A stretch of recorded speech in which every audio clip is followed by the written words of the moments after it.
like you said, trying to figure out who you are.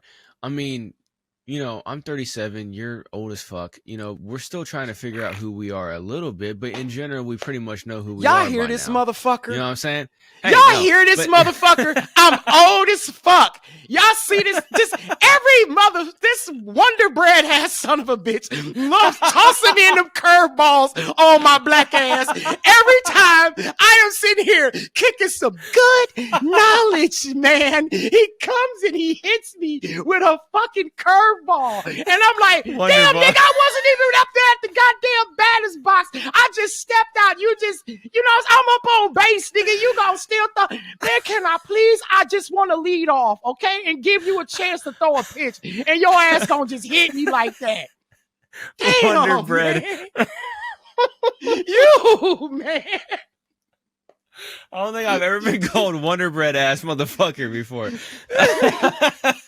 Oh, that was a good one. Anyway, as I was trying to say in a serious note, though, is that, you're gonna make my stomach hurt, man. Yo, you're the one that called me Wonder Bread ass motherfucker. But anyway, what's up, y'all? Harkos here with the Music Making Sense podcast, and with me, as always, is the one, the only, the Dapper Dan Mohawk man, looking like he spent a couple of grand, KP. How the hell you doing today, KP? You and that fucking sound effect. How you doing, KP? Oh yeah, feeling. As I was just telling you, I'm getting under. I'm feeling like a load of crap, but I don't know. As soon as you hit that damn welcome to the Music Making Sense podcast, it kind of just lit up, man. But lights you up, yeah, man. Yeah. I know you said you were getting over like a stomach bug virus or whatever. So you're, y'all. Yeah, a little. Hey. That shit happens, man. It's funny because you keep drinking that soda. I'm sure it'll help. Oh, it does help. Shit, man. I help. I mean, seriously, you don't even know. Is it ginger ale or is that Mountain Dew? Good old Dew, baby. Oh fuck, dude, that shit get you. No wonder you got stomach issues. Powered by Riverside FM. No, that's not it, buddy. Nah, it was not. It was, dude. It was the a couple nights. I just wasn't.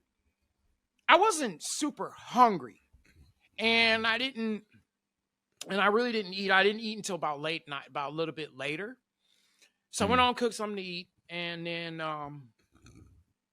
went to sleep. And when I went to sleep, woke up, man, my stomach just got tore up. It was yeah. It was just like I was feeling that, the bubble guts and all that crap, yeah. And then I just was like, fun stuff, man. Yeah. So it just, fun yeah. times. It is. So I'm just kind of getting my energy, trying to get my energy back. I lost like about 10 pounds, mind y'all. So, right. Yeah, you're in your cutting phase. That's in your workout plan. Your cutting phase, and then you got your bulking phase next. You'll be good, man. You'll just eat like nonstop for the next 3 days. Yeah. Right. Yeah, there you go. Water and ginger, man. That'd be good for you, dude. Not Mountain Dew. Fucking shit, dude. I'm gonna go grab some. I'm gonna go grab me a big ass bottle of ginger ale. I have to grab some money today too. So.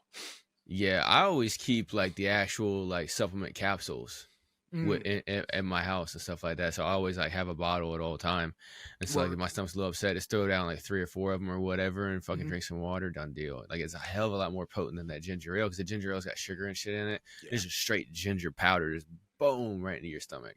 Oh, I was drinking warm soda, baking soda water. And that'll help too. That helped. Well, because the baking soda, it'll alkaline it. Yeah, exactly. So So I drink alkaline water too. So that helps. That helps. Yeah, definitely. Well, yeah. So for all y'all listening, that's some real shit right there. Yeah. We don't hold anything back. I know some of y'all, it's your first time checking out this episode. Some of y'all are repeat offenders, and that's all cool. But welcome back. Yeah, exactly. You know how it is with us. We just keep it real at all times. Like we'll tell you exactly. Not obviously we don't sit here and have our kids on screen with us and shit like that. We keep a barrier to our private life. But in general, we are who we are.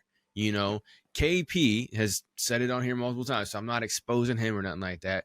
But he is a black queer man who's into metal, 23-year former metal frontman who likes dressing like sharp as a motherfucker.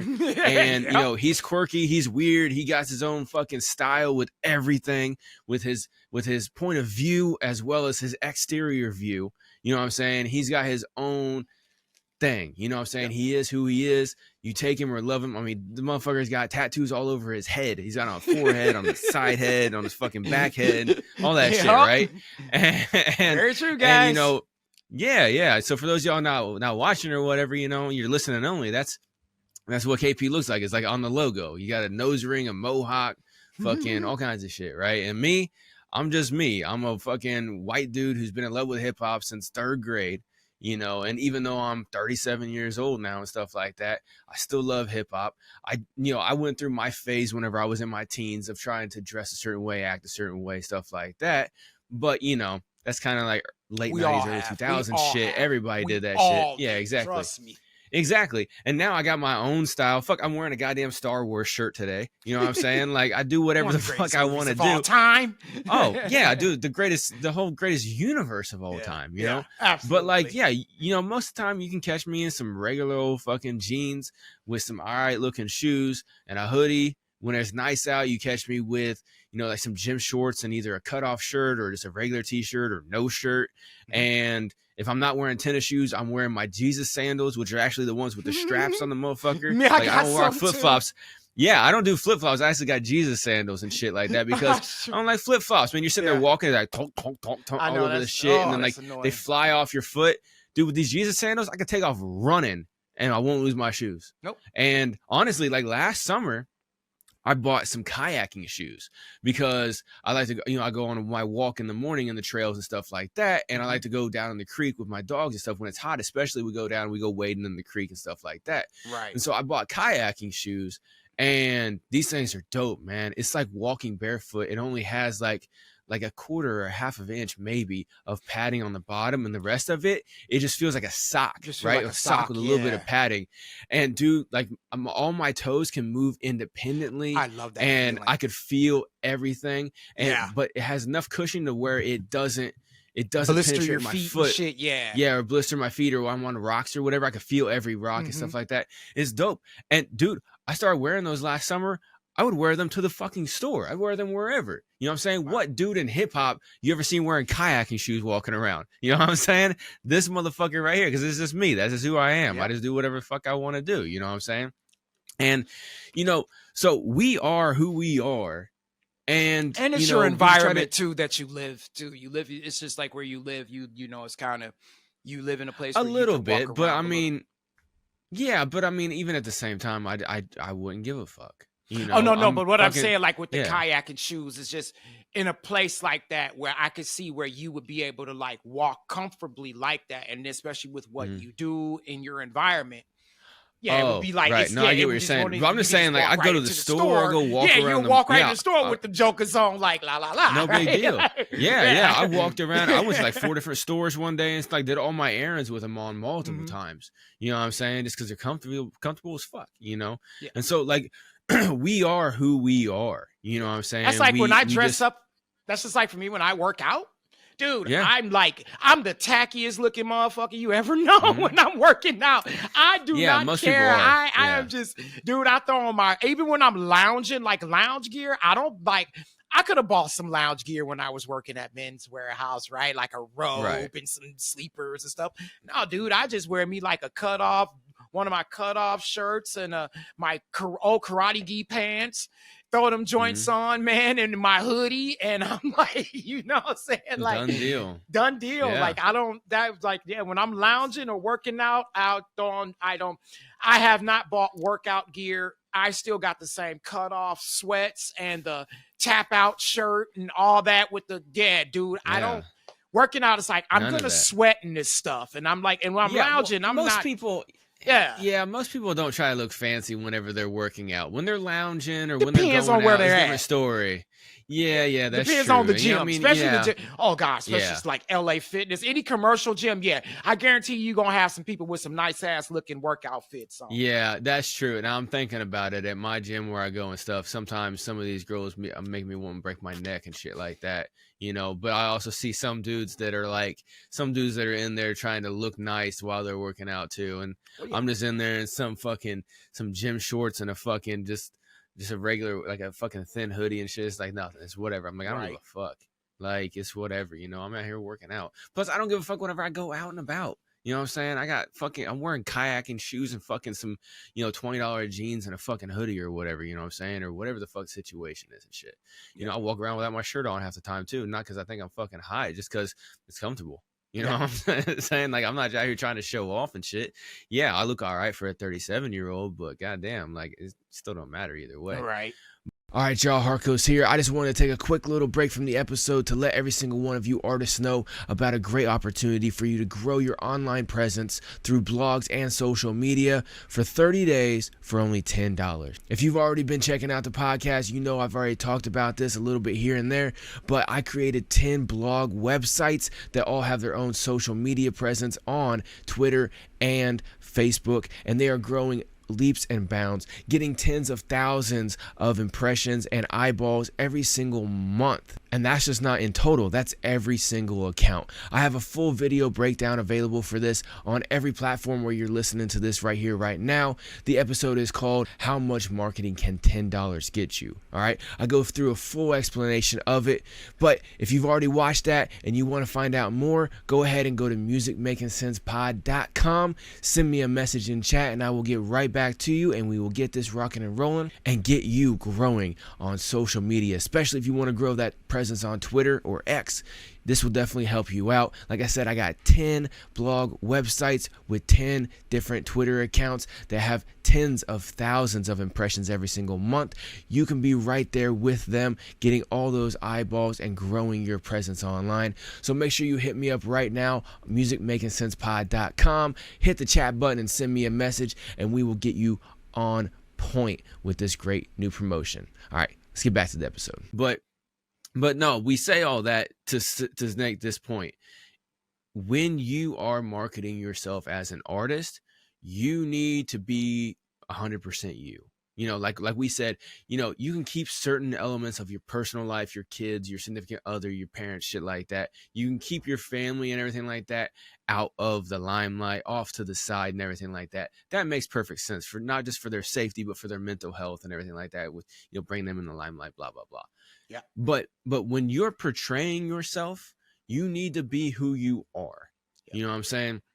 And, you know, I see this a lot, especially when I deal with hip hop, but you see it a lot in rock and every other genre as well too, is that people are like, okay, I'm in this genre of music, I need to portray this specific thing. You know what I'm saying? And you don't have to, whether it's from your lyrics to your appearance to what you do on social media, all that stuff, it all has to be in alignment. Yes.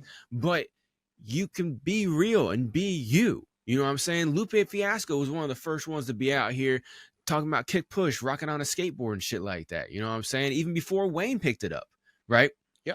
And you know, it's just like, hey, this is me, I'm me. Hobson, same fucking thing. Tech N9ne, same thing. You know what I'm saying? There's a lot of those people out there, but I see it a lot of time, especially with, you know, the beginning and like the more like less seasoned artists. You know, they've been doing it for, you know, anywhere from like 0 to like 3, 4 years.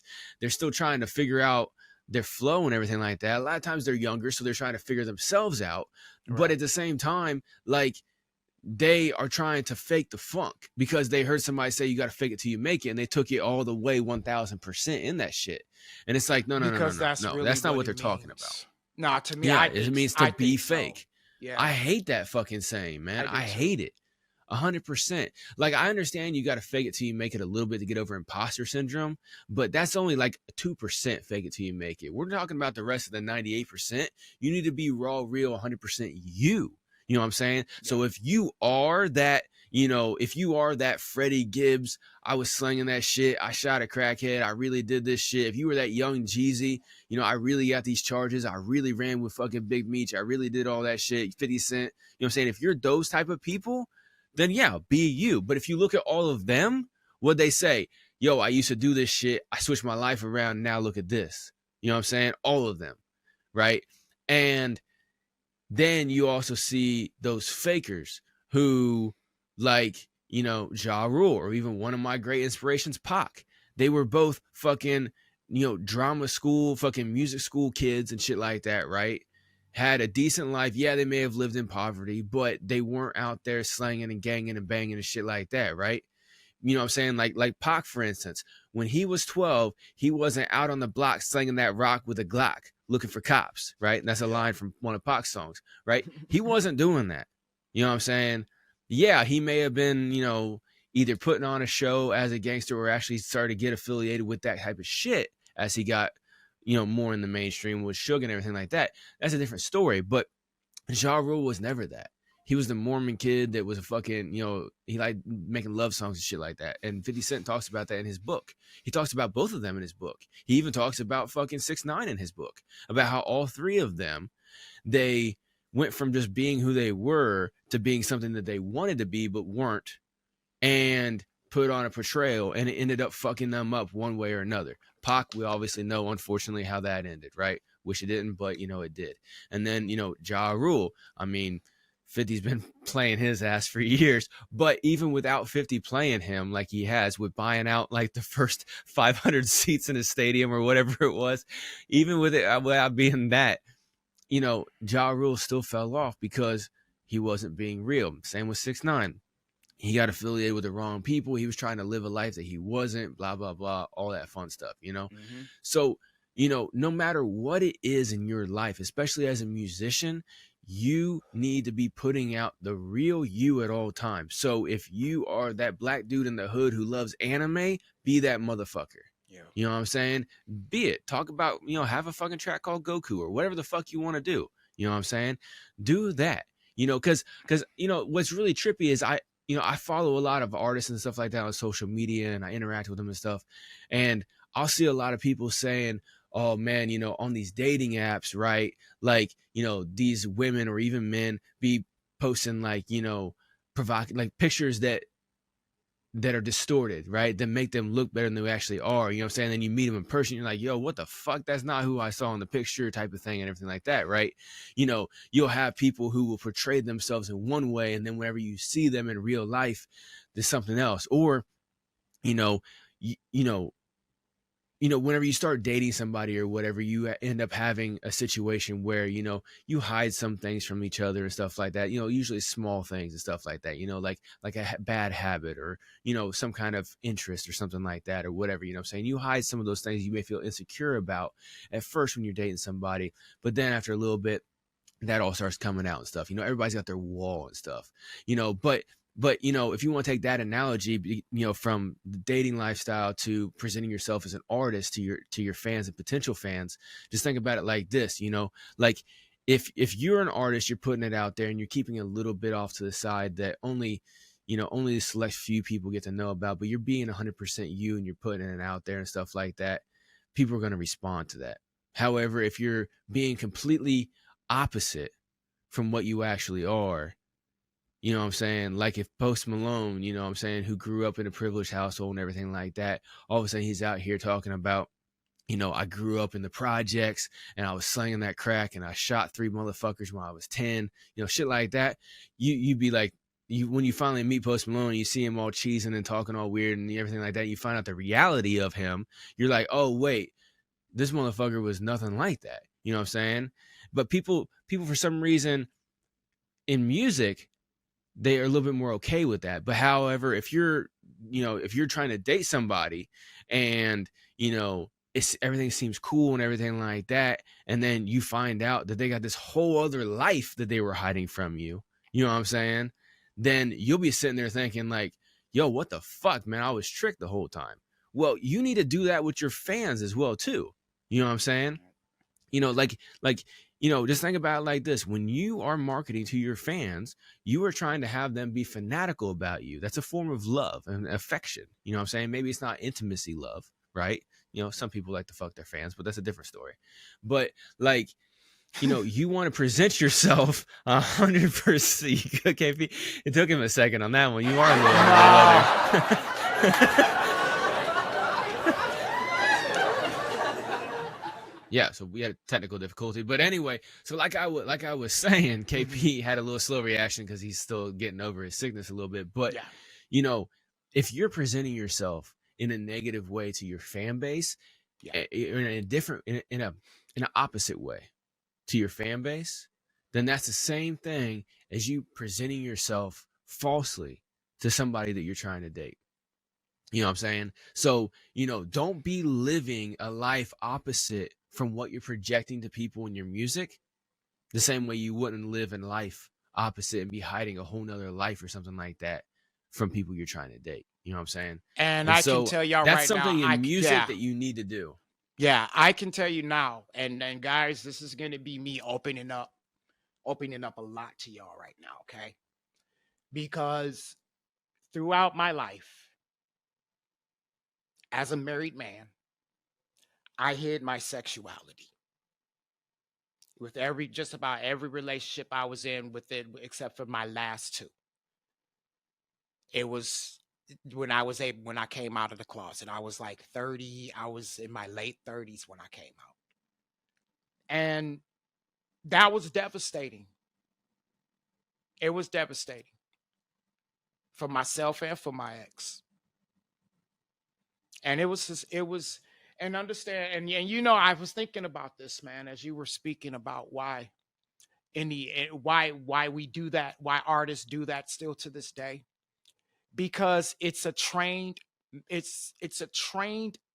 method that we've learned from the labels, believe it or not.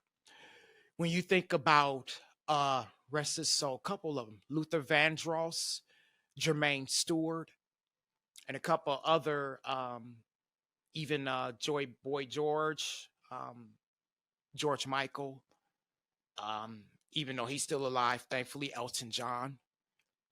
We can go Melissa Etheridge. We can go through a whole line of queer people in music.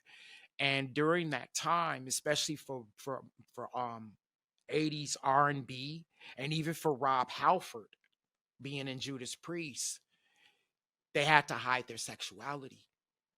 They couldn't let people know that they were who they were. And a lot of men lived in fear of coming out because they were looked at because they were also viewed as sex symbols. Because that's what Rob Halford, especially George Michael. Yes, especially George Michael. Yeah. So that's why, and it's hard when you're a man and you're looked at as a sex symbol, but you know that you have an attraction for men as well. Or you just have an attraction for men. I'll say both like that. Yeah, or even on the female side, whatever the situation is. Yeah, absolutely. No, I get that. And on a non-serious note, as soon as you started talking like that, all of a sudden the clip popped in my head from the first Austin Powers when he goes, "Yeah, and did you know Liberace was gay?" Oh, no, women loved him, right? But it was that's a funny thing, but it's like, like that's a situation too, where he's like, he was a sex symbol or whatever, and he's like, that was, because he came out of being frozen for 30 years or whatever. He's like, Liberace was gay, and 30 years later, everybody's like, yeah, duh, like, but yeah, no, I get what you're saying with that. I mean, obviously, I never had to deal with nothing that personally. You did, so you can speak on that, but yeah, I mean, that's living a totally different life as well too. Just being who you are. If you want to live under a pseudonym or something like that, okay, cool. But you can still just portray who you are. I see so many people out here trying to fake the funk. You know what I'm saying? And I think that all the fake ass shit is some, not all, but is some of what spurred drill to be so 1,000% real. You know what I'm saying? Because I don't know. I just see the pendulum thing. You know what I'm saying? Like I see the pendulum. It always swings from one thing to another. And so whenever you see all the fake, eventually all the real are going to come in, right? And sometimes it may go all the way to extreme before it starts coming back to the middle. I don't know. I think you're kind of picking on drill for a wrong reason. All right, y'all. I just want to take a quick break right here to tell you about something hot and spicy. And no, I'm not talking about that Latina thing that you saw on Tinder the other day. I'm talking about hot sauce. And not just any hot sauce, but Tennessee Hot Sauce Co. All right? I personally know the owner of Tennessee Hot Sauce Company, and I've seen him grow this company from just something that he would sell a few bottles at the local farmer's market to something that can ship all across the United States now, all right? And you guys have a unique opportunity right now to save 20% by using the code MMCPOD when you check out on any order over at Tennessee Hot Sauce Company's website. All right, that's tnhotsauceco.com. Make sure y'all go check them out and use the code MMCPOD over at checkout and save 20%. You guys got to check this out. All right, they have all kinds of great flavors. My personal favorite is Poblano Jalapeno. It has a mild kick to it because I'm a little bit of a bitch when it comes to spices, but it has great flavor. I put it on all kinds of stuff. I put it on steaks. I put it on burgers when I'm cooking them. I put it on tacos and enchiladas, stuff like that as well too. But I've tried many of these other flavors like the garlic habanero and the honey habanero, the blood orange ghost, and the pineapple habanero. Now the pineapple habanero was one that really snuck up on me because it had a great sweet flavor of the pineapple, and it wasn't nothing overbearing, but it had a very good flavor to it. And then all of a sudden, boom, I got hit in the ass with a habanero, and I had to go grab some milk, all right? But these are some great flavors, and they have all kinds of different options. They have the collection, which has the full lineup of all 6 of their most popular sauces. They also have different subscription boxes. You have a 3-sauce option, a 4-sauce option, yearly and bi-yearly options available as well too for the boxes. Then you also have all kinds of other new flavors that they have that I've never tried yet. I actually got to get that shipment in here soon of the barrel-aged whiskey and the mustard dill scorpion. Those are 2 that look very interesting, and I want to try them out. One thing I did try is one of their new options that they have here, which is the Poblano Jalapeno beef jerky. But like I said, I love the Poblano Jalapeno sauce, and whenever I tried this jerky, no bullshit, I ate the whole bag before I can even sit down and shoot this promo right here, all right? And so luckily, I know the owner, like I said, so I got another bag on the way, but y'all gotta go check it out. And he also told me they got some more flavors coming out of the jerky as soon as they get operations up and running on that brand new venture right there, all right? So again, make sure y'all go over tnhotsauceco.com, use promo code MMCPOD at checkout and save 20% on your order. And on top of that, orders $50 and over are free shipping in the United States. So again, make sure you go check this out. Small batch, small brand, but powerful flavors. Tennessee Hot Sauce Company. Now, let's get back to the show. Okay. I mean, and I'm saying that because it's like it came from the streets. That's just like when you look at grime. I mean, when you look at Right. you know UK British grime, grime, it comes from the streets, and unfortunately, I what mean, that's where goes on gangster in rap there. came from too. Well, yeah. I mean, and the thing is that people, it's just I'm sorry. I just don't. I see where you're going with. I see what you're saying, but I just don't. I just think it's a very lazy pick. Like, Okay. because when you think about it, like, I mean, let's not focus on it where it's about, like, I don't want to put the focus on that. You know what I'm saying? And here's why. Because it's done so much. And I feel like there are other areas within music that we can really touch upon that will, when we talk about authenticity. I think more so is what I want to say to y'all is this. It's like, just being more, it's not, you're not fake. Let's take that out. Because it's not that people are being fake. It's just they're trying to, they're trying to make a living, and they want to try to make the most out of it, right? So it's like they're capitalizing off of pop culture. they see what people already gonna just have their hands out to fucking be fed, right? So they're like, well, if they're not gonna listen to me make this type of noise, then maybe, this will make more sense. Now, with drill, it was just, the thing is that it was already a sense of it had its place. And in that place, people saw and they wanted to be a part of. It's like, look, somebody said this. Suburban kids got 30-30s too. Remember, most of them got more than us because the parents can afford it and their parents actually teach them. Mm-hmm. Right? So they can sit there and talk about that. You don't think they can form mobs? Oh, no, I never. I mean, you know what I'm saying? Absolutely. So that's why I'm saying, like, and if we're going to say, oh, these suburban, we can no longer say that. Why? Because Dave Chappelle said it.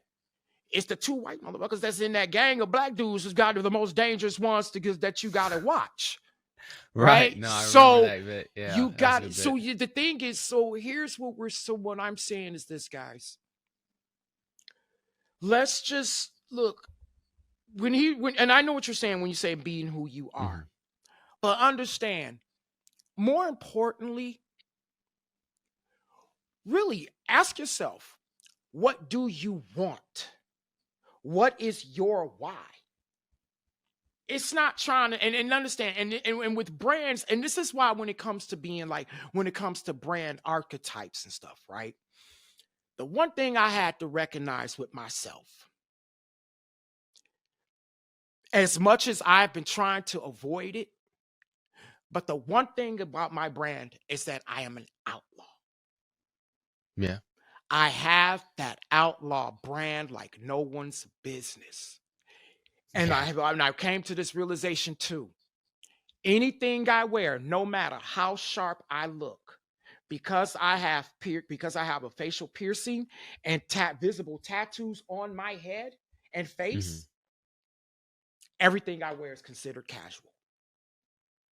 Yeah, that is an interesting dichotomy, man. I've seen that a lot with a lot of people. Like, if you got piercings and visible tattoos, even if you dress in a $6,000 fucking suit or a $20,000 tux or whatever the fuck, it's casual. It takes that out of it. I don't know what it is. Like, our society is becoming more and more accustomed to piercing and tattoos visibly and stuff like that. So, it's but not corporately, like no. Yeah, that's true. No, I get what you're saying. It is weird. It is weird, I mean, but just think about it. Like, for instance, imagine seeing Lil Wayne in a 3-piece tux. Like, you'd be like, what are you doing? You know what I'm saying? But we have. I've seen him on. We've seen him with a 3-piece on at an award show. Okay. I've seen him with one. Yeah. Oh yeah. But maybe that's where I'm thinking about it at, because you look at it, you're like, that looks out of place. That looks weird. But no, I get what you're saying. I've seen that a lot. It is a weird thing. Even though our society is getting more relaxed with it, like you said, in the corporate environment, it's still not. No, but especially in the top echelon, no. And I saw that within men's warehouses. I saw it within their upper echelon, the executives, the board of directors and executives. And number 2, there's not a dark skinned face in that son of a bitch. That's another thing. Nor a brown skinned face. Right. And right. I mean, and that kind of makes you wonder. It's like, wouldn't you want some different style into there? But maybe no, they won't, because Kevin Samuels said this back, rest his soul, but I remember Kevin Samuels, if you guys ever remember him, he said this on his show that he said that you ain't gonna catch no brother with dreads. You're not gonna catch a brother. No, he was like, no, if you are trying to get into corporate America, talking about in the executive offices, CEOs, that sort of thing. Not if you're gonna become a doctor, a physician, a psychologist, a record label owner. No, not those. We're talking about corporate Like straight Fortune up 100 companies. Fortune 500 companies. You are or even not more, going in there looking like me, no matter how good Mm. I look in a suit. Right. And No, you're not going to yeah, go that- in there looking yeah. like, and you're not going to go in there looking like Rob Van Dam. If you guys remember Right. Rob Van Dam and Seth Rollins, your hair's not going to be down to your damn neck. You're Yeah. not going to go in there looking like Ozzy. Which is really Sorry, you're interesting not. because if you look at a lot of these Men's Warehouse commercials and stuff like that, they have guys with longer hair and beards or something like Yes, that in their pictures. because it's for yes. but Because what is it for? Who is it's it for the for? lower It's to level. consume the lower level, the consumers. the Exactly. lower level consumer. Yeah, exactly, absolutely. And you've got to think about it too. Men's Warehouse, they're catering to their, like, every business caters to their customer. You know, Right. just like you should as a musician. You're going to cater to your customer, but every business caters to their customer as well too. So, like, yeah, who mainly shops at Men's Warehouse? Well, you got those fucking, you know, mid-level managers, fucking predominantly white people. There's a lot of other non-white people in there too, but mostly the mid-level manager type. You're not talking about the Fortune 100 companies, not even the 500, but the 100s. You know what I'm saying? Yeah. You're not seeing that. You know, you don't see Elon Musk with a forehead tattoo. You know what I'm saying? No. You know what I'm saying? You don't see fucking. You see him you don't blowing see- some gas, right? You see him smoking Well, some that- gas, but you ain't about That to was see the him with one nothing time. on his. Yeah. Yeah. Yeah, Okay. yeah, that was that one time. Yeah, exactly. You know, you don't see Klaus Schwab up there with his nose pierced. You know what I'm saying? That No would be Warren hilarious. Buffett, right? You don't see Warren Buffett shit. That's why Warren you know, Buffett with sleeves and tattoos. right? I mean, that's why. Even it was funny because I remember I was listening to Cam Newton the other day, and I remember this when he said this. He said when he met when he got drafted and he met the owner of the Panthers. He said that he asked him, he said, do you have any earrings? Do you have any tattoos? Do you got any other? He said, well, then he told him, no, sir, no, sir. And he was like, well, good, keep it that way. And that's why, honestly, Cam had to get, that's why Cam had to break away, honestly, because he loves style. That's why he got his dreads and all that. He got his locks and he be wearing his clothes all, he keep his clothes looking, outfits looking funky. And I love that about him. But, it's just, he wasn't going to be able to really uphold that in the NFL because he is a big personality. Mm-hmm. And, I'm sitting there thinking, I'm like, well, maybe in the self-made industries, you would have that, like with an Alex Hormozy, for instance, right? Who's a multi-billionaire himself or millionaire, one of the two. Either way, he's rich as fuck. And, he has his big caveman looking beard and his longer hair or whatever. But I mean, like, he doesn't have any tattoos or piercings or whatever. That might just be a personal choice. Right. But, you think about it, it's like, but he's not really doing Fortune 100 stuff. He's working with a lot of big companies, him and Gary Vee and stuff like that. But they're not, they're not the big runners of shit. The big runners of shit, that's a lot of times that's lineage. It's not self-made, So, but I mean. And even when you look at Gary Vee, like you look at the way his style, he's not trying to be as corporate. Right. Right? Yeah. No, he But wore a he beanie does like run a nonstop for like 2 years. Yeah. He does mess with the corporations, the Pepsis and stuff like that. Oh yeah. But they know who he is. He is just a marketing guy. Like your marketing team can look like a bunch of fucking weirdos. It doesn't matter because they're not actually out there in the marketing. Right. Yeah. But no, for that, your that team, makes sense. Yeah, but for you as artists, and like you were saying, like when it comes to your brand, okay. Think about this, guys. Like if you're a sage, that means if you're savvy, you got knowledge, you got wisdom. Those are things that you could put into that as well. Okay. Another brand archetype, hero. Okay. You got people who are very heroic. I mean, and I have a list. Actually, you know what? Our next podcast, for our next one, I'm going to give y'all the breakdown of all of the 14 brand archetypes because I do have them written. I just got to look for them. But I'm going to give you those. And the reason why I'm going to give you guys those, because I think this is going to really help you understand what it means to help you define what it is that your brand, what you as an artist are, right? Mhm. Because it's difficult. Because you're trying to figure out, like, because you want to figure out, okay, what is it that I'm able to do, and who am I? What am I about? What do I like? What are my dislikes? What are my likes? What are my fears?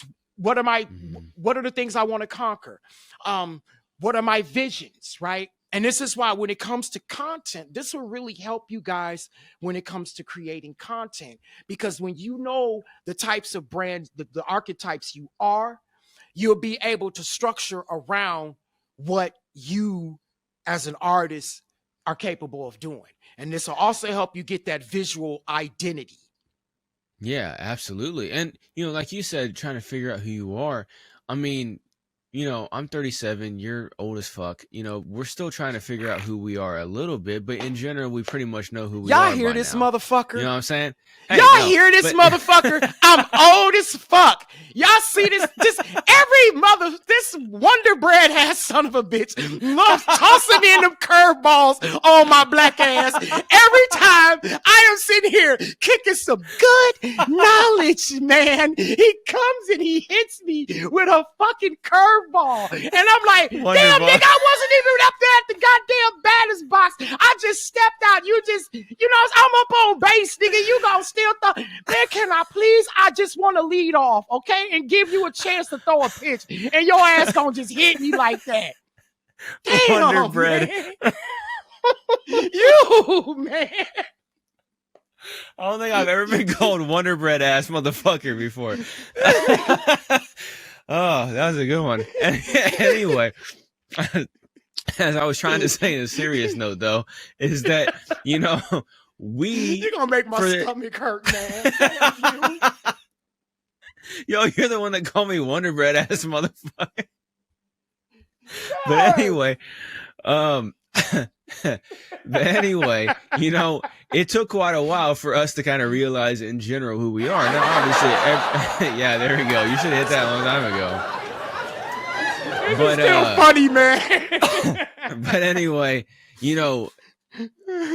every day you're a different person than you were the day before, so you're always going to keep on evolving as a human being, especially if you do like inner what's that shit called, where you search inside yourself, whatever the fuck that's called. Soul searching. In my head. Soul searching. Yeah, thank you.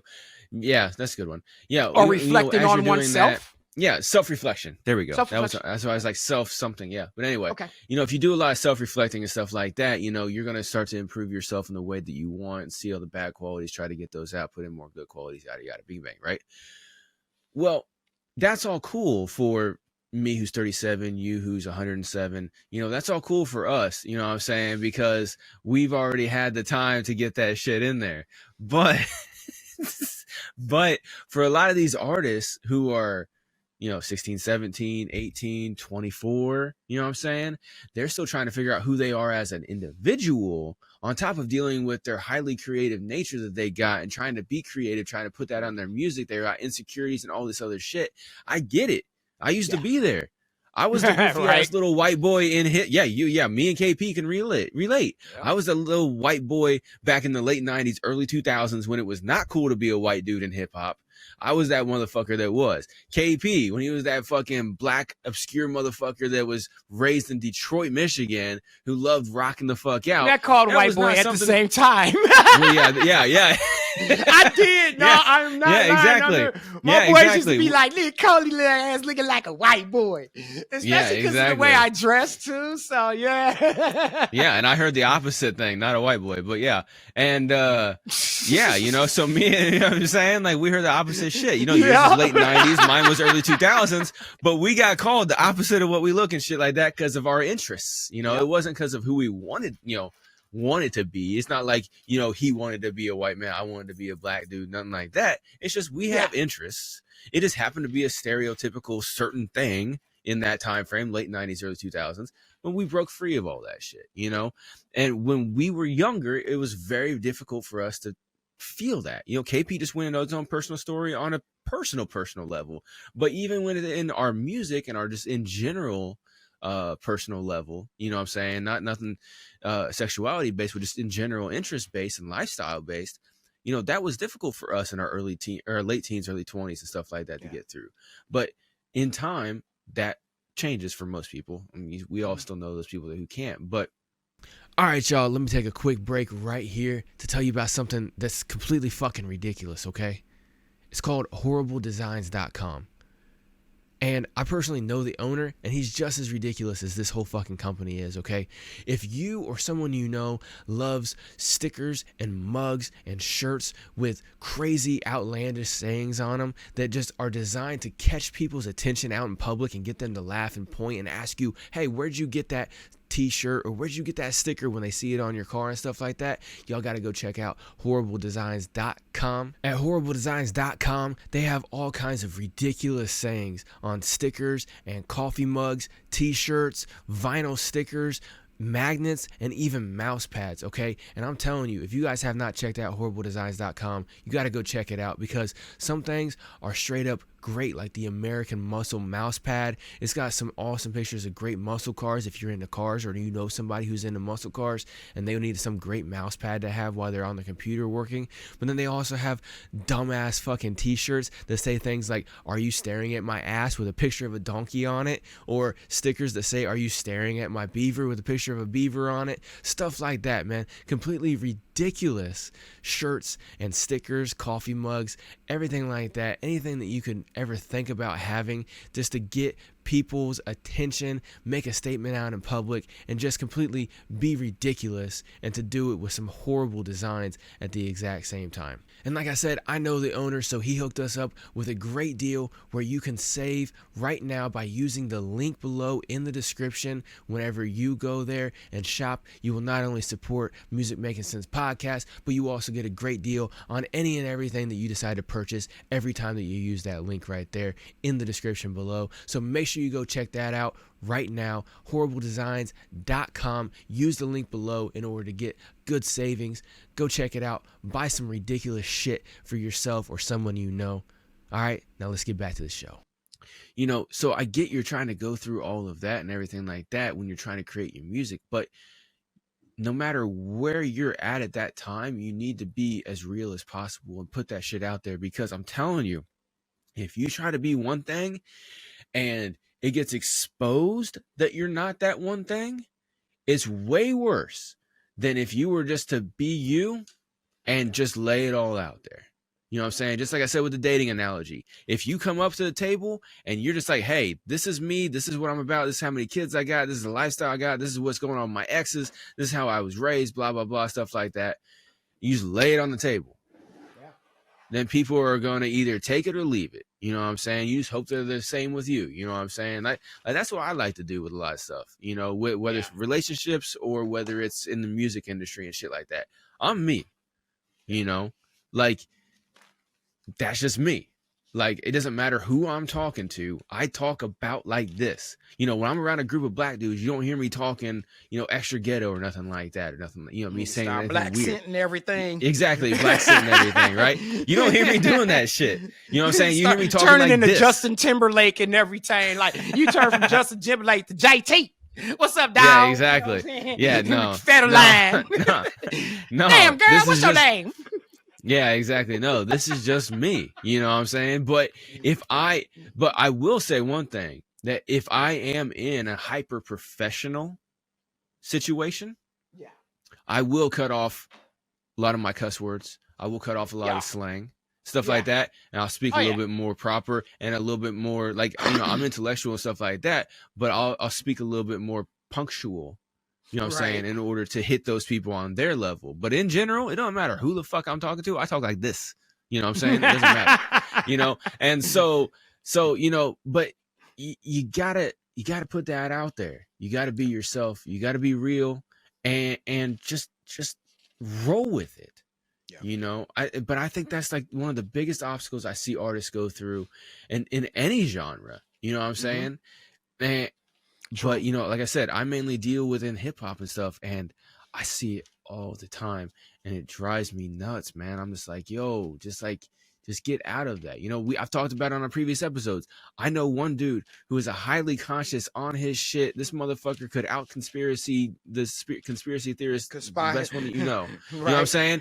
He could go on with all this kind of stuff, talk about this, that, and the third and everything. He was on Dr. Sebi before I even fucking heard about him, before fucking Nipsey even died, before Nipsey even heard Dr. Sebi, all that shit, right?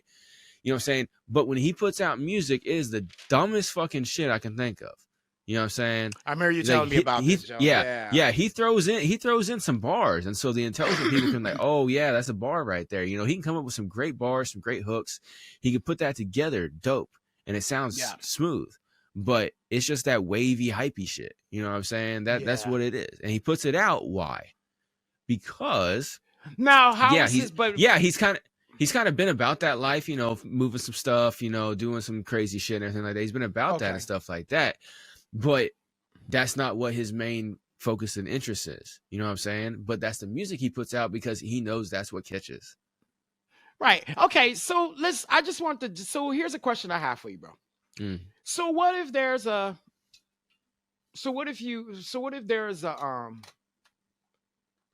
rapper who, I'll say, who's like an introvert, introverted type of person, but he loves to party. He really wants to get out there and party. Now, should he or she focus on being the true introvert that they are, or if they really want to be that person, if that person inside of them wants to come out? You know what I'm saying? Because what if they do want to be like, what if they want to come out and they want to party? What if they just say, you know what, fuck this, I'm tired. I want to be free. I'm an introverted person, but I want to really get out there and be free and I want to make party music. I want to make people dance. I want to make them jump. Right? Right. No, I mean, like, that's them being their true self. Like, yeah, they're introverted, but they want to go out there and get outside their bubble and go do some party stuff. And they like the party thing. It really excites them, but they're still kind of stuck in their shell. So they're still being themselves. So if they want to make party music, then it's going to be stuff that they love. It's their high thing. They're not faking anything in that circumstance that you just said, because even though they are introverted, you just said, you didn't say that they're an introvert who wants to make party music because it sells. And they don't like going out. They don't want to leave their house, nothing like that. You said they're an introverted person who wants to go out there and party and stuff like that. They like to get out and go out and do things, and they want to make party music to have people be enjoyment, right? For people's enjoyment. Because that may be the way that they're to get them out. Exactly. I think that's perfectly. That doesn't sound like faking it to me. That sounds like just being real. Like that. That's just who they are. Yeah, because sometimes I think about that within my own self. Like, I'm like, because it's just like, I was sitting up here and remember we were talking about, shout out to Natasha Brito again. We were doing about the meditation for your brand. And it was just crazy because I just started sitting here and it's been running through my mind all day. My song, Mind Twisted and Full of Hatred. And it bothers me though, y'all, because I'm like, damn, why am I feeling like that? And it's like, because I'm going through something. And when I go through things, when I'm angry, or when I'm feeling like, when I'm angry and when I'm going through something that may be tragic, believe it or not, you look in my face, you may not think that, but when I'm going through something, that's when I write the best music. Most of us do. I do the same thing. Yeah, I do the same thing. And like with that, like I have such a diverse catalog of music. It's crazy. I got some angry, I want to fucking kill people shit. I got some goofy shit. And then I got some like just real raw shit. You know what I'm saying? Because those are all different aspects of my personality. Right. And so like some things are kind of depressive, low tone stuff. Like I got this track called Black Clouds, and the hooks is black clouds following me. Black clouds, sun never shine on me. Black clouds always want to rain on me. Black clouds, nothing but the pain on me. Black clouds throwing the past away. When I get passed away, cover that ass with that dirt. black clouds bringing nothing around but that hurt. Right. Something like that. Anyway, I missed the last two songs, but you know what I'm saying? Like, I'm talking about how I feel like I got a black cloud over me all the time. Shit's always fucking up no matter what I want to do and shit like that. You know, maybe eventually when fucking that dirt gets thrown on me, I won't have a black cloud on me no more. You know what I'm saying? And then I got another track called fucking Venom, where I'm just fucking busting people out, calling people out on their bullshit. You know, I got another track called Losing My Mind, where I'm talking about all this shit going on in my fucking head. I'm about to fucking lose my shit. I'm about to go crazy. I got another song called Thoughts About My Mind, where I just talk about some crazy shit, like fucking, you know, I'm not gonna say that line, but talking about doing crazy shit and everything like that too, you know, and stuff like that, you know, because I'll have to let you listen to that song because there's a line in there that's funny. But this is the thing too. Now, what also started coming into my head, I started now thinking about content. Now I'm like, okay, the things that I'm feeling, I need to express it in that content. Right? Like, because I think sometimes, because here's what and I say, and now I'm realizing something, and it just hit me as we're speaking. And you're sitting there telling me, and you spitting off those rhymes. In my head, I'm thinking about pieces of content. I'm like, damn, I could shoot a video with this motherfucker. Yeah, right? No, like I've me sitting there with my phone. I'm sitting there like thinking in my head with my phone, with my new iPhone, I could be sitting there just shooting the video and just, I can see this like you spinning, like as you just sitting there and you're just spinning and you're rapping, but then you got like 5 different heads coming out of you, like, and you just, and that shit. I can see that. Right. Well, what I was thinking with that one is actually when there is a crazy thunderstorm coming in, it's all black clouds. I was wanting to shoot it then, and every time I've ever seen one like that, I was like in the middle of work. It's crazy, but yeah, like that's kind of like one of the things that I had too as well, you know. But like, cause you know, out here in Indiana, like I can go outside of my town and I'm in the middle of just a bunch of like empty cornfields and stuff like that, you know. So you can see like huge thunderstorms rolling in and stuff, all that shit. But yeah, like I was saying a couple episodes ago, whenever I'm writing a track, I got like the visual in my head, you know. Yeah. And I think that's how, you know, everybody should be as well too. Not just because of what you said, what's her face, Natasha or whatever was saying about, you know, meditate and visualize the creative content. Or whatever. Listen to your music. Listen to your music, and then as you listen to your music and meditate. Or that one episode of Brand Man that you were talking about, where they were talking about create the content and then create the music for it and stuff like that. Yeah, you know, stuff like that.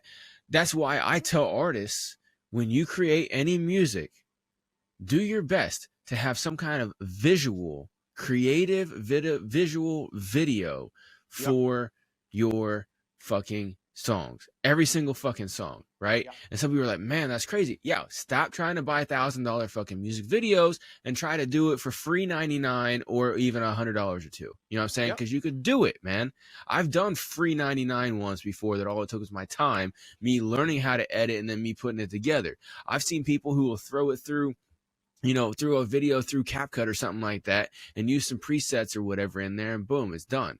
You know what I'm saying? I remember when Triller first came out a few years back, everybody was using Triller and stuff like that for their fucking music video and stuff. It doesn't take a whole lot, man. You can do one shot take music videos if you want and stuff like that. You can do like one shot, and then you can do some B-roll and you cut it in, done. Like, it doesn't have to be super crazy over the top with a bunch of special effects. If you got the money to get it done, do it. But if not, just do something. Showcase all of your artistry.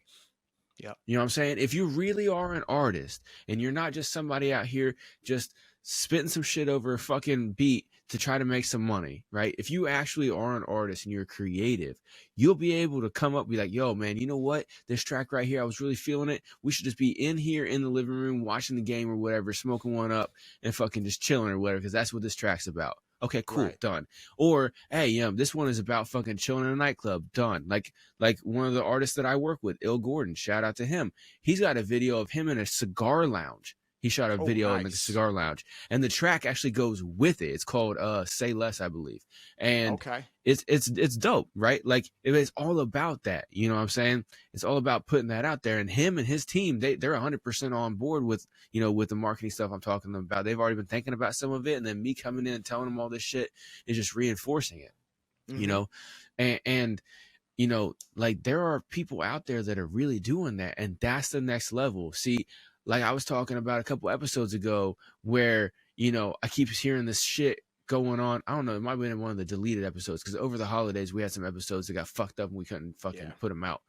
But I keep hearing around the end of last year, especially, there's a lot of people that were in like the top of the indies or in the mainstream. They were like, oh, what do you suggest for independent up and coming artists to do in 2024? And they're like, make a ton of music, release all kinds of music and everything. And in my conspiratorial mind, I'm sitting here thinking, well, now you just want to dilute the market to make music cost even less, and or you want to have more choices to fucking steal from, like I said on last episode, so the majors can come in, take it from somebody who doesn't have their copyright and shit like that taken care of properly, and you put it on your own shit. One of the two, right? I don't think people should do that, right? No. You put out a brand new track every month with a music video, that is plenty. That's 12 tracks a year at least. If you want to do 24, cool. Don't do no more than that, though. Because any more than that, man, you are sitting there. You better have some fucking money behind you to help you out with all that shit. Because you got to have somebody putting out a new video every 2 weeks and the shorts out of that and then the promotion behind it. No, just do one a month, right? Just do one a month. And guys, that gives you plenty of time.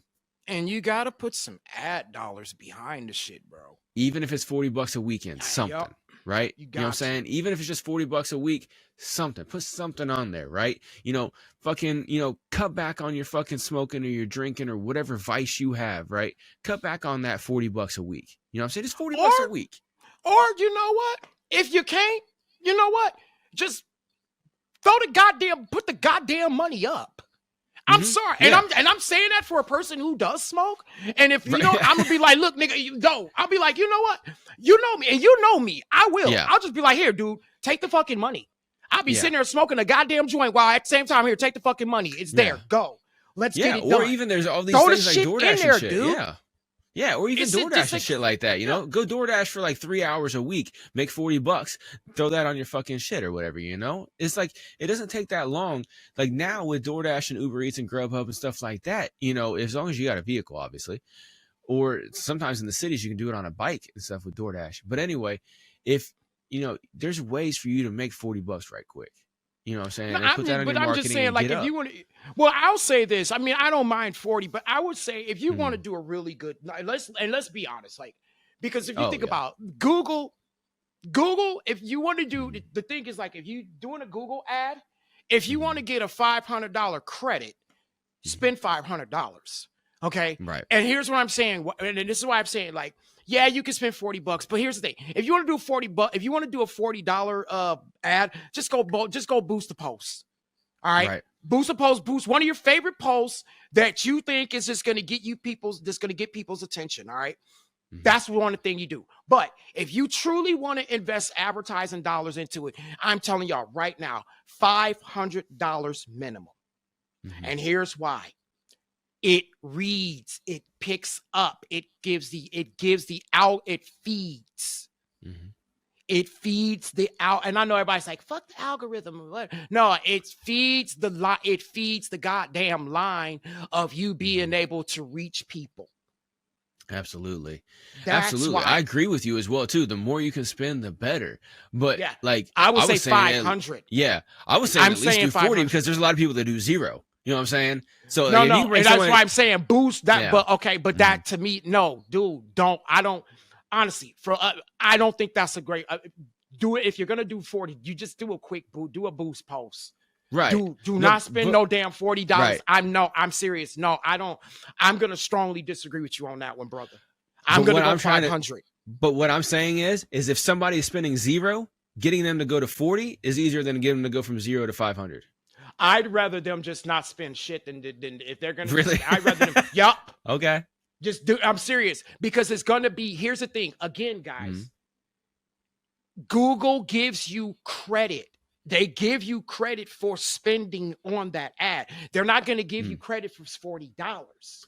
No, yeah, I get what you're saying. I get what you're saying with that. Yeah. If y'all really, like I said, man, I don't care if you smoke, drink, I don't give a shit. If you got $500 right now in your pocket, or you like, man, look, nigga, I ain't gonna have that much money, but at the same time, I do want this shit because I believe in it. You got a joint in your goddamn hand, nigga. Put the goddamn money on it. Believe me, because it's going to be a credit. Right. You get a credit. I'd rather have them be able to move to pay it to be able to have it paid forward. And that's what I want them to do. No, don't put, like I said, if you're going to do a $40 post, just do a boost post for $40. Okay. Right. And then you can just put that on every other week or whatever you want to do. But if you want to put in that ad, if you want that ad, some good ads, $500 starting off. Seriously, guys. See, that will make your. I think that's where we're getting twisted. You're talking about doing an actual ad versus just spending on marketing in general. Well, do not because you keep going back because you keep differentiating between the $500 Google ad and the $40 post. You know what I'm saying? Either way, you're spending money on your marketing. One is going to get you bigger bang for the buck, obviously the 500, right? But as opposed to going from zero to doing something, it's kind of where I was coming from with that. No, I get what you're saying. I get what you're saying with the 500 as well too. I get what you're saying with the 500 as well too, because Google does run that thing where it's like you spend 500, you get a 500 credit and everything like that. I get it. You know, but I'm saying if you're gonna do if you're gonna do a boost, I mean, if you're gonna do $40 boost, I mean, you just do a boost post. I'm sorry, like if if you're gonna do it. As for ads like that, like if you want to put an ad, no, it's not going to work. But a $40 ad won't do shit. Yeah, a boost will though. Yeah. I get that. I think that's where we were differentiating. You're saying specifically ad, and I was talking about marketing spend in general for reach. Okay. Yeah. No, absolutely. Yeah, we're on the same page. Okay. Yeah. But yeah, absolutely. You need to do something different. Yeah. You know, I made a post on my Facebook the other day. And let me pull it up right quick. 1 second here, because it was actually about being different, right? And so what I say here, I said, different is better. My thoughts, ideas, views, lifestyle, and the way I react to situations is completely different from anyone else. And it was kind of a plug too. I said, hop on a Zoom with me about your music marketing or beats marketing and see how different can grow your fan base and clientele better, right? You know, so I started out different is better, and then I tied it up with different and better as well too, because different is better. You know, I hear this all the time. Look at what 90% of people in your fucking niche are doing and do the opposite, because that is what the 10% who are actually succeeding are doing. You know what I'm saying? That is 100% key. So when people are like, yo, Harkos, what you're talking is totally out of standard. Nobody's doing that. No. The 10% who are actually succeeding are doing it. However, all these 90% are sitting here and like, no, but you know, so-and-so did this and I'm doing the exact same thing they did. It's like, yeah, and so are 90% of everybody else now. You got to be that innovator thinking outside the box, because that's what happened with that person. When Russ was putting out a new song a week, 90% of people were not doing that. You know what I'm saying? Over 90% of people were not doing that. But then as soon as he did it, he was the different one. He was doing what the 1% were doing, basically.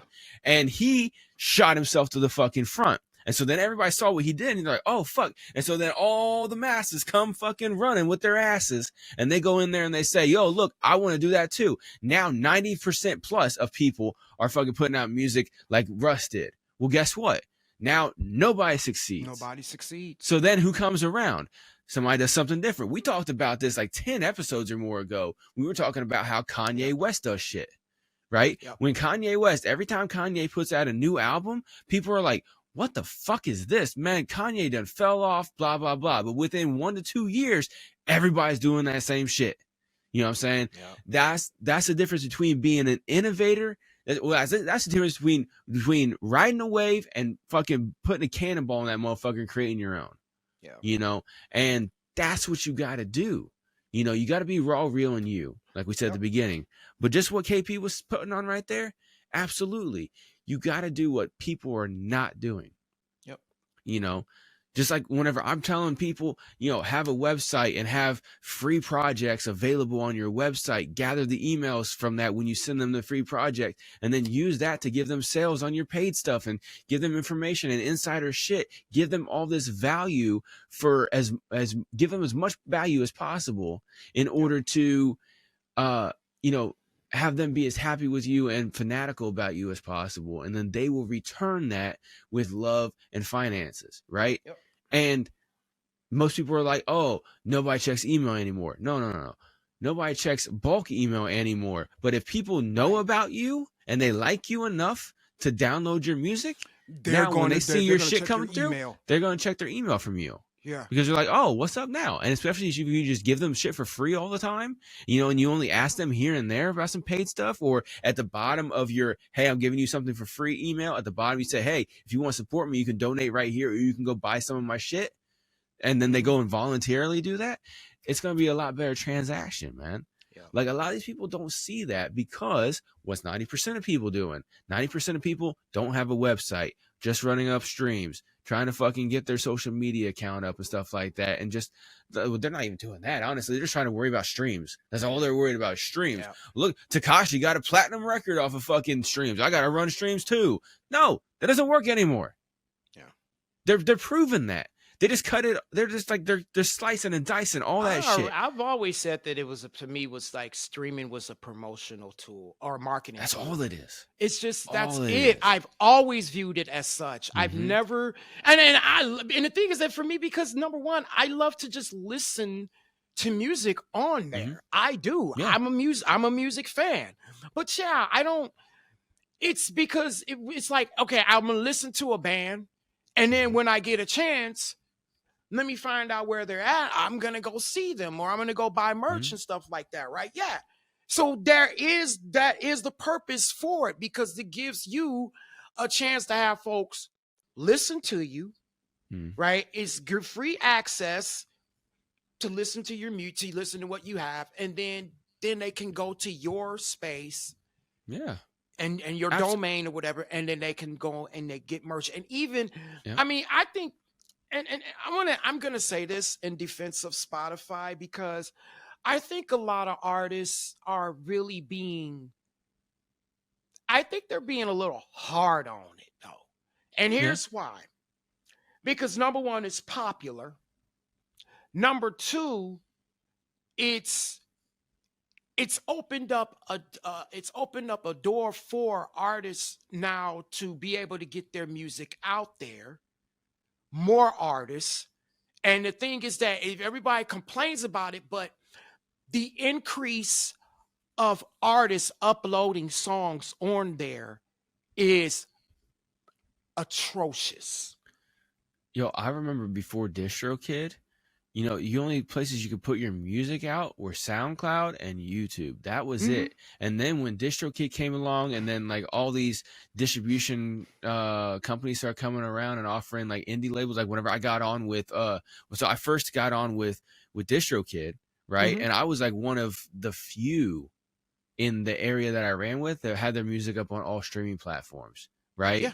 Most people were just running like fucking YouTube and SoundCloud only, right? And then I got on with Empire, right? Distribution, not the record company, and was going on with them and stuff like that, you know. And now almost everybody's up on all streaming platforms, but I still see some people that aren't yet, right?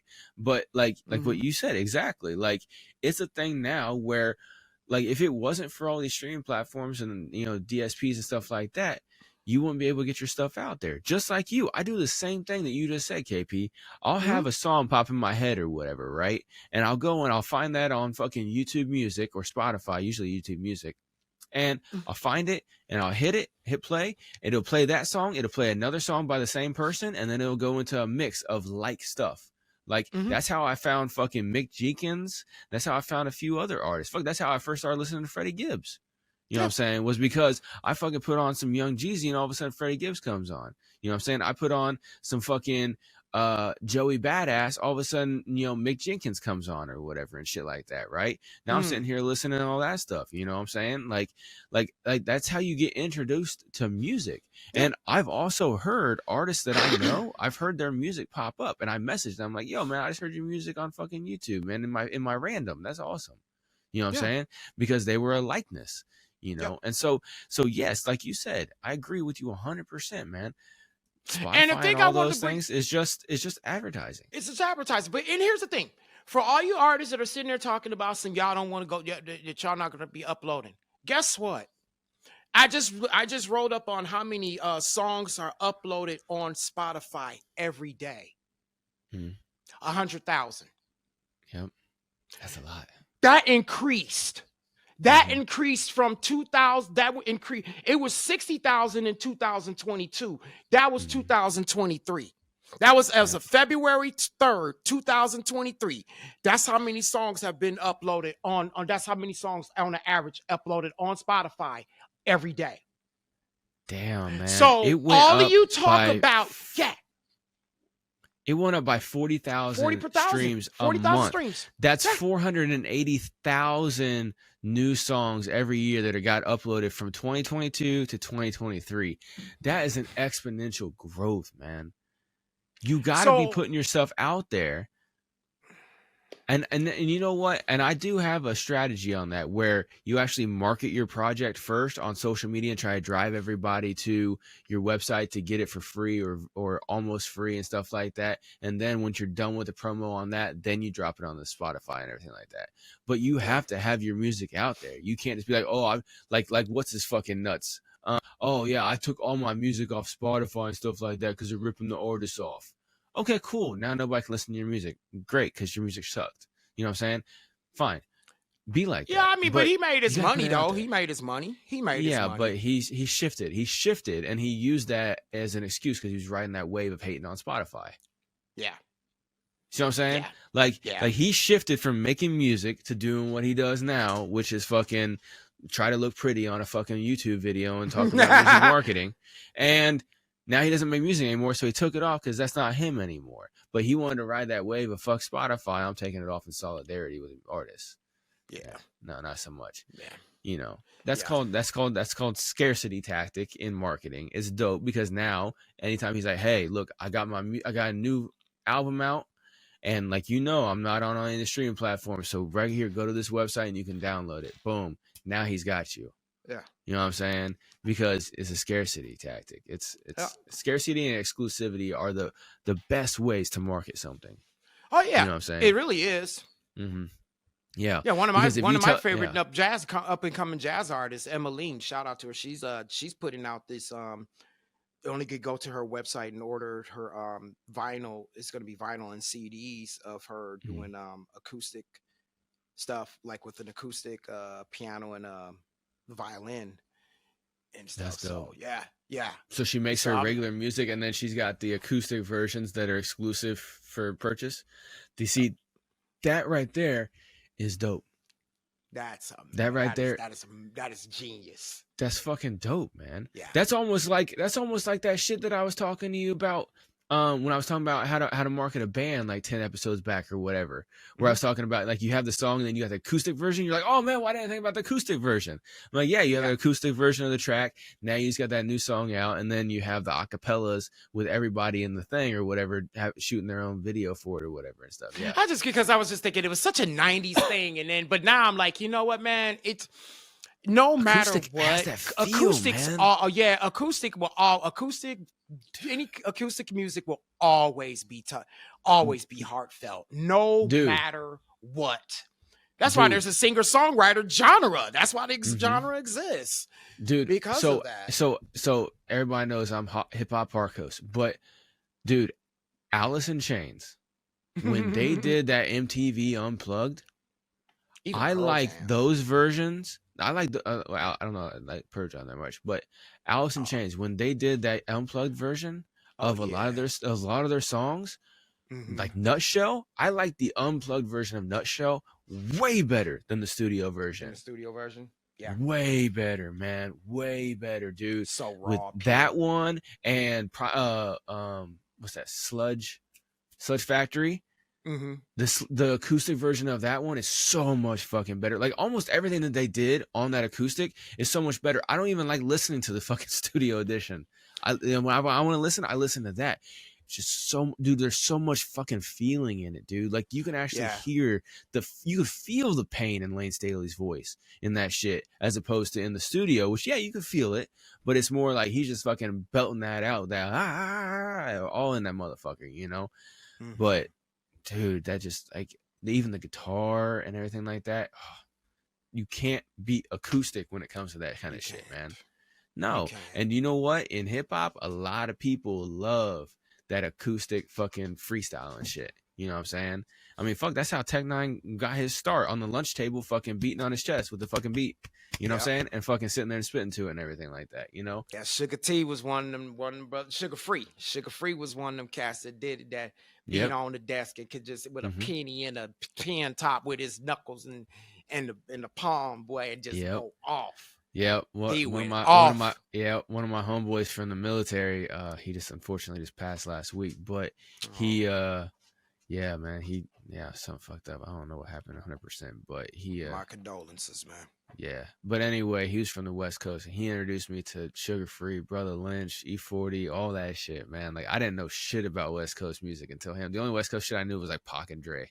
You know what I'm saying? Like, and Snoop. You know what I'm saying? That was it. But he told me like the real West Coast. You know what I'm saying? He brought you to the grit. Yeah, the grit and everything. But yeah, man, he was always doing shit like that. He was always doing shit like that too. The fucking pin in the desk and everything. Yeah, 100%. But he, that the acoustic fucking spitting and everything. There's something about raw, that. Man. Yeah, like it's so raw and real, man. Yeah. So. Yeah, I remember, dude, when I became a solo percussionist for a little bit, man.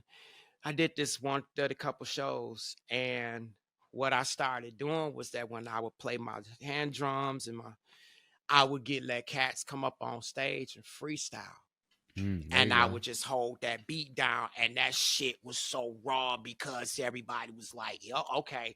It was different too, you know, because I mean, especially here in the state of Washington, like, ain't too many cats go out there and do that. But then it was, I think if I would have really kept it, I know if I would have really kept it going, that shit would be popping right now. Like it would, I don't think I would be able to stop gigging because motherfuckers would be hitting me up like, yo, we want, man, come through, man. We need you, man. We want to do a freestyle. Like I was thinking about that, like doing a freestyle and percussion. Like, yo, you could do something like that on the street corner and record it for video.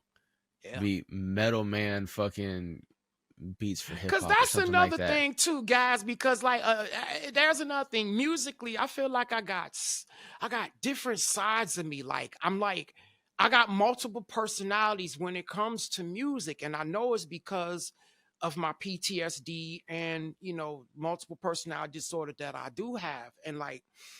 It's like when I'm behind the kit, I can get metally, right? But it's not the same.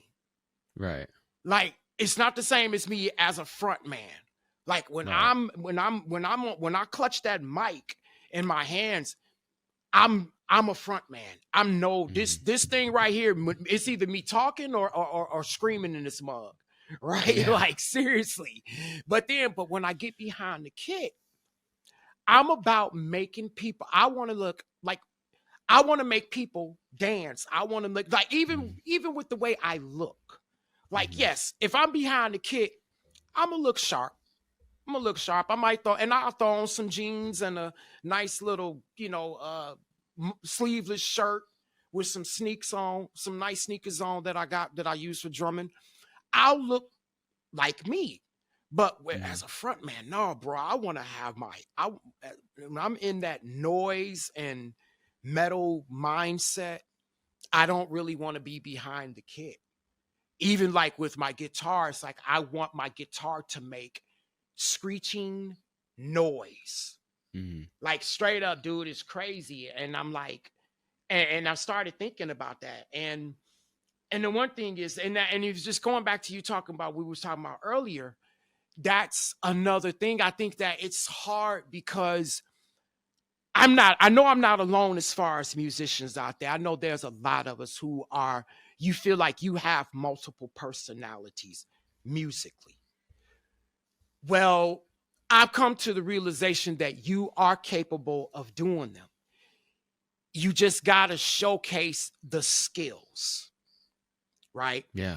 And I did this, and I had, because I figured this out when I was on Chat GPT, and I was like, man, okay, I do have multiple personalities when I'm behind my instruments, right? Mm-hmm. And it just, I can't help it. It's not something that I'm trying to not do. Even though, like I said, I got a double kick pedal. I have my moments of metal behind the kit, but I want to use it to I want people to dance. I want them to groove. I want them to be out there moving. That's why I love playing jazz behind the kit, because it's the voice. Because I'm not looking at the drums just as the drums. It's a voice, right? It's the heartbeat. It's the heartbeat. Mm-hmm. And that's the thing. And I look at when I grab the mic, it's the voice. It's my voice. So my drums in jazz are my voice. But when metal comes, it's my voice. That's going to be, people like, how are you going to be able to display that? 50-50. Mm-hmm. Yeah. Showcase the skills in each piece of your content. And that's what Chat GPT told me. It said, showcase your skills in each one of them. Also, like when it comes to being a unique artist, right? Like if you're an experimental type of artist, the type of visuals you want to showcase. If you are a hip hop artist, and this is, again, we're talking about content. Okay. So you guys, as you're creating your content to write your songs, right? These are the things that's really going to help you shape and mold that, right? Understanding yourself, understanding what you're capable of doing, and showcase those skills. Have fun with it. Have some fun with it, right? Be creative. You don't have to, and I'm saying that because I know that we'll sit there and be like, well, I need to put out this many pieces of content a day. No, I say create the best content you can create, and use the strongest part of your imagination. Go deep down inside your heart, that childlike spirit. And I want you to touch that. I want you to feel that. I want you to understand. And that's where you become that strong. That's where you start seeing the joy in being creative. When you're sitting here having these type of conversations that you and I are having, you're able to sit here and think about and visualize what you need to do. You know what I'm saying? Because here we are we're sharing that. So another thing I would say is get with other people, guys. Get with other people so that you can share this, right? Because these visions, you do need to have someone to talk with them about, right? You need that. So yes, guys, I mean, and I know Harkos and I, we say this because we understand we're artists. But yes, y'all, share these ideas with like-minded people. Get around them, okay? Build a community of them. And get around them. Make them gather around you. Absolutely. And if you don't know where to start, you can start with hitting us up. We'll be here to bounce this shit off of you. You can bounce shit off of us, and we can kind of go from there. And, if you're in the hip hop space, either you're an artist or producer, I do have the Artists and Producers Network for Music Making Sense podcast. But even if you're not in that space, start with us. We'll be great resources for you to bounce ideas off of and stuff like that. Even if you just shoot a message here and there or whatever, we'll send you some information back, what our thoughts are and stuff like that, and kind of go from there. But yeah, if you can find other people doing the same thing on social media or even in your personal area and stuff like that, your physical area, then yeah, that's going to help out as well too, man. It does. Absolutely. It really 100%. does. 100%. But yeah, so with that, we're going to get out of here, and we'll catch you on the next episode. Music Making Sense Pod. For any and everything Music Making Sense Pod, find us on all the streaming and social platforms. You can also musicmakingsensepod.com. You can send us a chat right there on the thing, email, all that kind of fun shit. Hit us up. Let us know what you thought about this episode, what you think about every episode, and questions or concerns. And if you want us to help you out with your marketing, just let us know as well too. So until next time, see you later. Now time for the weird music.